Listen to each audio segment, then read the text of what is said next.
In this video, we will talk about preset slots and how to optimize the really limited 50 slots. Then for each boss, we'll give you the basics on how to beat them and reach EX++. And at the end of the video, you can find some Esper builds for my teams. First, preset slots and how to make the best of it. Given the current state of it, we can only save up to 50 slots, and if you use them on all important content, then it will most likely not suffice. For this purpose, I've tweaked my own teams on Sentinel Hunt. The idea is to build units in favor to their mechanics and reach EX++.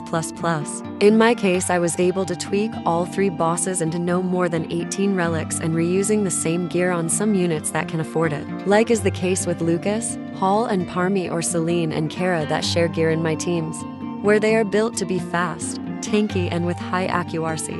This allows me to save a lot of space. The same can be said about reusing the same units. And if you see each of my teams, you can see a lot of repeated units and some specialized units like Joser, Biondina, or the sleep units. Follow this guide to build your own teams based on their mechanics, or stop here and experiment. For Countess first, you can see how this team differs to the one previously on the optimizing preset section. This is because on my first try, I tried to follow the mechanics as hard as I could, until I realized you don't need perfect teams as long as you cover the basics. For this showcase, I want you to build your own team based on this. 1 DPS that's defense-based. Examples include Joser, Renzi, or Donner.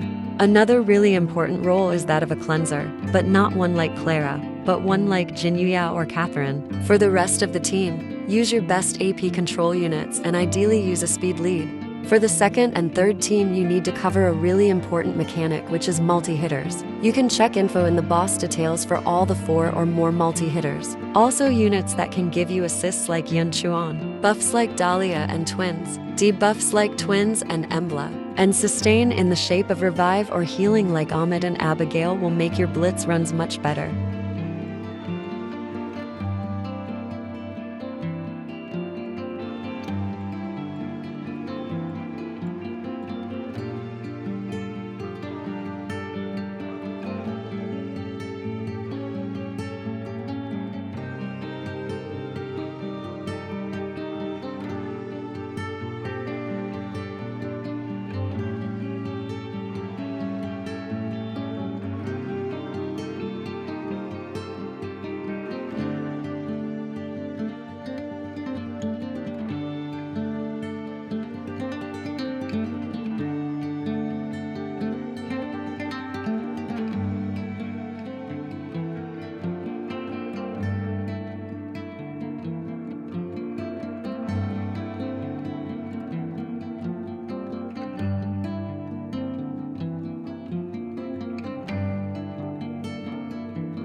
For Dark Star Lord, I don't have much to say besides look for my previous videos, as is pretty much the same builds and the same tactics. The main difference is that getting high scores like 30 meters are not possible, at least so far, because of the added effects after the boss reach EX++. But don't worry, you should be fine with EX++, just try to optimize your teams and do your best. For Fobiter, at least in my experience, is the easiest of the bunch. The most important factor that you may want to consider is that when the boss is affected with sleep, it will get stunned and you will be able to deal more damage. And you can even reach EX++ with first team if you got a really good setup. My recommendation here is to try to match to your Dark Star Lord and Countess Sonica teams with their gear and try different team compositions. But don't forget to have basic stuff like a TK buff.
After this, I have 2 more pieces of advice. One, if you are running an AP pusher, you can run your DPS a tad slower. Otherwise, run a spod lead or fast overall team. And second, it doesn't need to be perfect. What I recommend is that you try to fit this team and the rest of the bosses in as least preset slots as you can while maintaining good scores. To end this video, I would like to ask you, what's your experience so far with the preset slots? Are they enough to you? Or do you even know of their existence? And if you have any questions, please leave me a message. Like, share, and subscribe. Thank you.